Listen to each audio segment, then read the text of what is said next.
This is Loyalty-Based Sales Strategies with Jen Suzuki, exclusively on CBT News. Hey guys, welcome back to this episode of Loyalty-Based Sales Strategies. I'm joined today by Oscar Platt. He's the Fixed Ops Director at City Kia, where under his leadership, they've built this massive, high-performing operation. They even do same-day appointments, 160, 180 jobs a day, and over $1 million in revenue. That's fixed ops revenue. We're gonna dig into his journey. We're gonna get into the problems in service today and how he's solving them. Welcome, Oscar. Thank you so much for joining me. Thank you, Jen. Thank you for having me. So listen, you fought for this opportunity. I know everybody there. I've worked in your store. I've seen you hire like more than 35 technicians, 15 more advisors. You've really expanded the parts and the wholesale business. You built this BDC. I was there from the jump, creating this separate service center. And now you just got this big team. What was the key moment that really made you to commit to building this kind of service operation? I'm just trying to understand more of this why and what drives you today. Well, for me, the biggest key moment was when I first met Raul. He pitched all these ideas. And for the first time ever, I said, man, I feel like I'm talking to myself in the future. I felt like it was a much older me talking to myself. And for me, that was the deciding moment where I was all in from the minute I met him. I wanted to work here. Raul will always joke about this. I chased him around for 7 months to get to City Kia. But for me, the minute I met the man, I always heard about Raul and I always wanted to work for him. So that, for me, that was the deciding moment when I finally met him face to face. Mm-hmm. So Raul Gomila is the general manager, and I got to tell you, everybody, this guy's a beast, and I understand exactly what you're saying, because when you come face-to-face with somebody who understands you, who's also a hustler, who is going to win, no matter what, you want to be on the championship team. So you always want to be with somebody who's fighting, for the same things that you look. Nobody wants to work their butts off and get nothing in return. And it is a team, it's a community situation in order to be a championship, right? And then you come across Raul and you're like, that's my guy. Yeah, absolutely. I mean, I never met a GM like him. Always has your back. No matter how crazy my ideas are, I always pitch these crazy ideas to him, and he's, he's all on board. He's like, let's make it work. That's even better. But yeah, definitely. Yeah, absolutely. It's good to have somebody like that on your side. Yeah, because, that's the thing is you're building a team. And, it's not always your choice. You want to be bouncing ideas off each other, but you also want somebody who's in charge, that's leading the whole squad, to be behind you, supportive. Well, service departments right now, they got these big headwinds right now. Oscar, I know you know it because you live and die and breathe it every single day. But, there's an article out there, and it says that 82% of customers, they cut ties because of poor communication. And everybody really is always complaining over, not getting those status updates, that they're calling in, they get the voicemails and everything. And we've got parts shortages. We've got longer repair times. People's expectations of us are continuing to go higher and higher and higher. So which one of these do you see as the biggest threat at scale? And how have you positioned your team, there at City Kia to handle it, to tackle it, overcome it? Yeah, I mean, the biggest issue that I think not only us, but a lot of dealerships deal with is communication. Yeah. The communication factor is the biggest thing. Sometimes people want to be over communicated to. And I feel like that's what everybody struggles with in this industry. We think that because we're in the industry, the customers just know everything.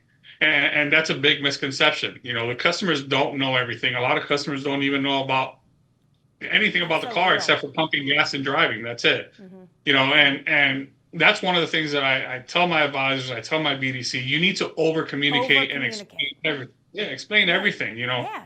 If they're not understanding you, get one of the managers involved. Make sure that the customer understands everything before they leave here, or if they're calling to ask a question. But I think that's the biggest issue that everybody experiences, the communication part, where we lack on that in this industry. Mm-hmm.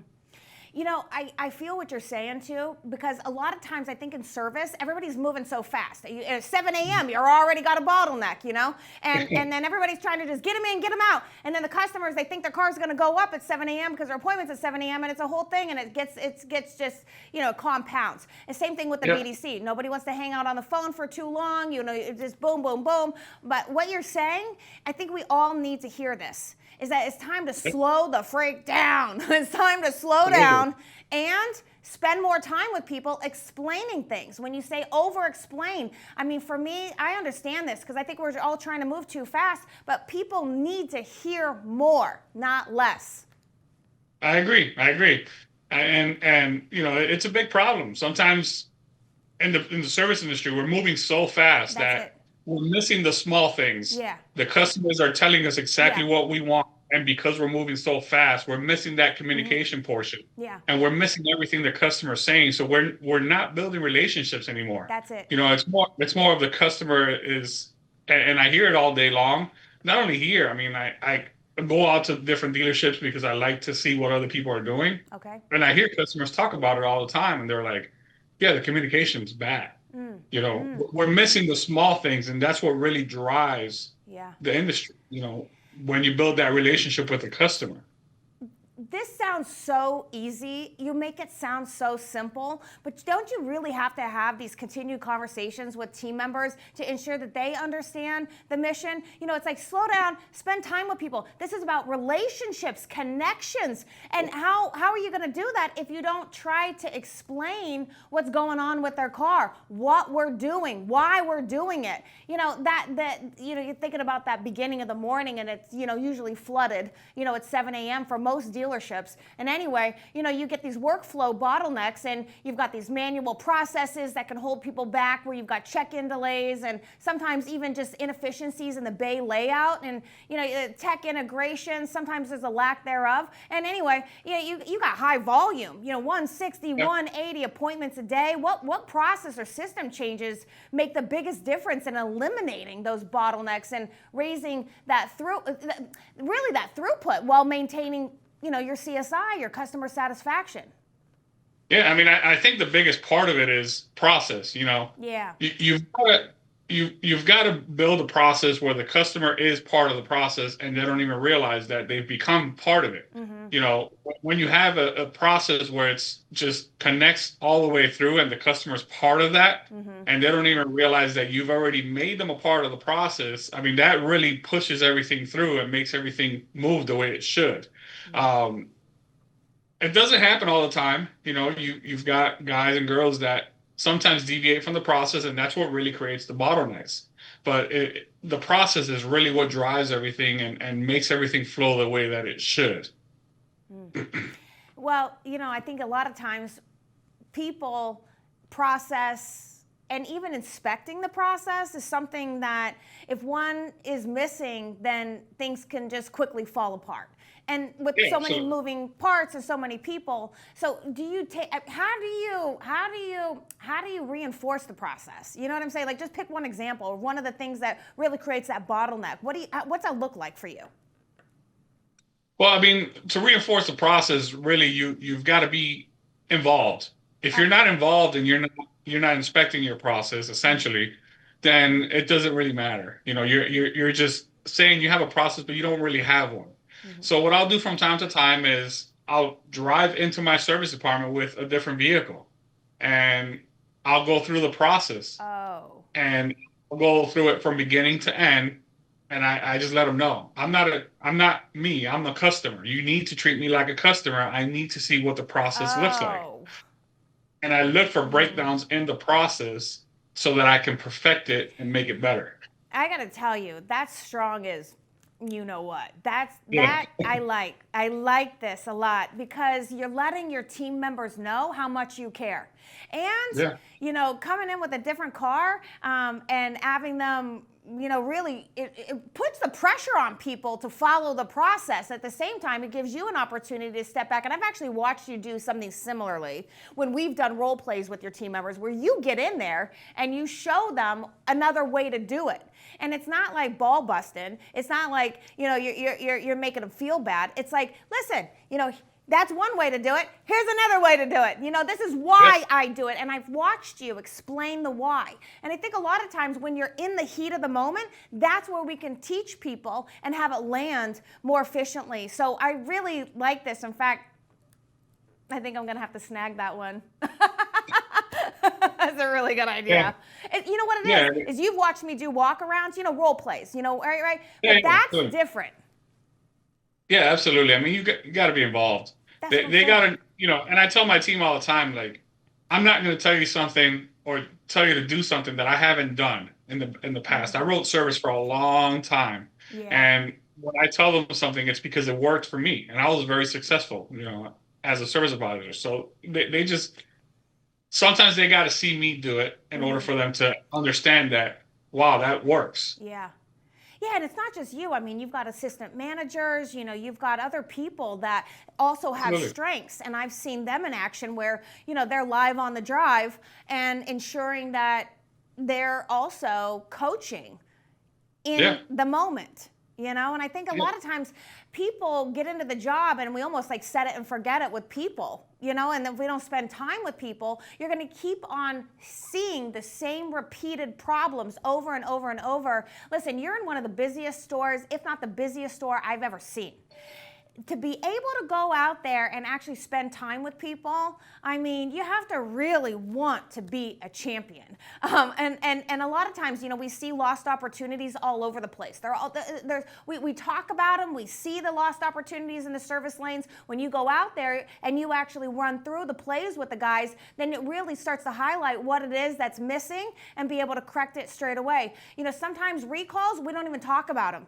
And sometimes, even on, service BDC, I always say there's two reasons. You always want to find two reasons for that customer to come in. They called in for an oil change. They asked you how much. It's possible they're going to bounce. But if you found a recall, you found unused maintenance, and you pop that in the car, we get in this appointment. And it's the same thing when they check people in on the service drive. You don't check them for the recalls. We don't really want to continue to let that go unnoticed because the customer's churn becomes issue. Marketing is underlayered and anyways, how are you and your BDC capturing, the hidden opportunities out there at your dealership? What's the strategy for turning, what many see as these cost centers into revenue drivers? Well, my call center, you were part of it when it started. Like everything, it takes time to build, right? Yep. Luckily, I have a very strong BDC manager, Emma. Yeah. In the beginning, as you know, we bumped heads, but that's part of the business, part of the growing pains, Yep. But I told Emma, I said, no matter how bad the day is, don't give up. You've got to push, and you've got to push the team.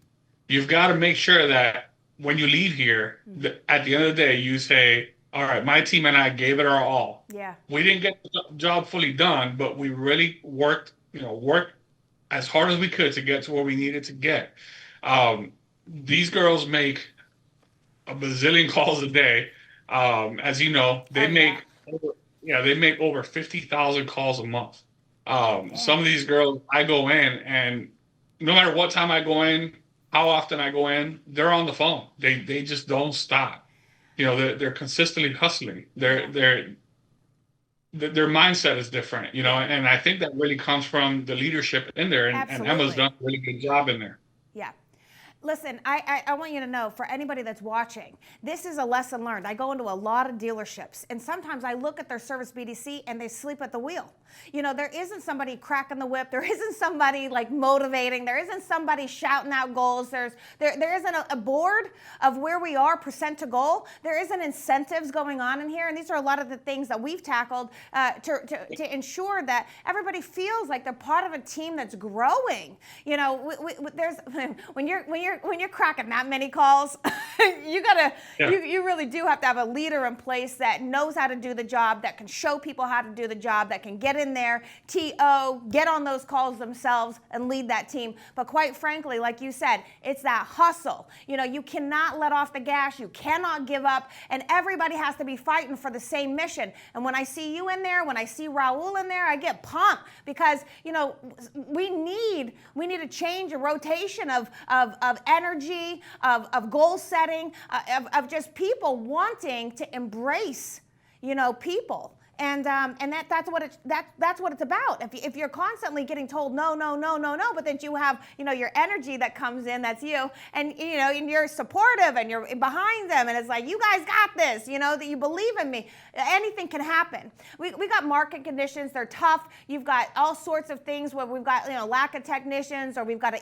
EV transition out there. Those customer expectations are never high enough, you know. Yeah. But as a leader managing a large team like this, you got to prepare your people. You got to prepare the department for what happens next. And for me, you know, I see a lot of AI popping in, and I see a lot of people really nervous about some of these technologies. And I'm not saying that's the one, but I'm just saying as an example. But what kind of leadership lessons do you want your managers, advisors to carry, you know, into the end of this quarter, you know, going into the new year? Tell me, you know, where do you help them press forward in their mentality, their mindset, to embrace new technologies, new processes, new changes? How do you do this? Yeah, I mean, the number one thing I tell them is technology and changes are going to happen no matter what. You know, in the automotive industry, we're set in our own way sometimes. You know, we don't like change in the automotive industry, No. but it's going to happen with us or without us. You know, and that's the one thing I tell them. You don't want to get left behind. Yeah. The quicker you embrace it and the quicker you learn everything, the better your job will become. Mm-hmm. At the end of the day, there's technology, there's cars, there's everything. But if you have built your relationship with your customer, that's really the most important part. The relationship that you have built with the customer. It doesn't matter if they drive an EV, a gas vehicle, it doesn't matter. As long as the customer and you have that relationship, the customer is going to come back to you, whether it's AI, whether it's an EV vehicle, no matter what it is, because they trust you. You've built that relationship. Yeah, I mean, look, very insightful conversation.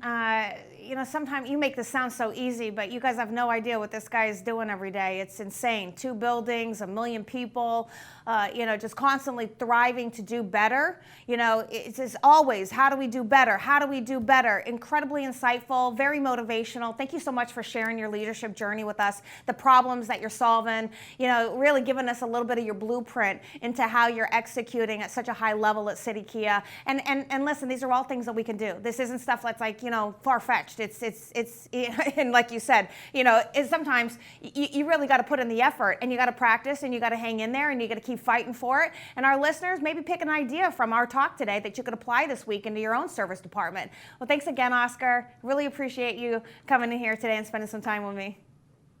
Thanks again for having me, Jen. It was a pleasure. Okay, guys. Well, until next time, you know, we'll see you back here on the show. Keep driving your service lane forward. Thanks for watching Loyalty-Based Sales Strategies with Jen Suzuki, exclusively on CBT News.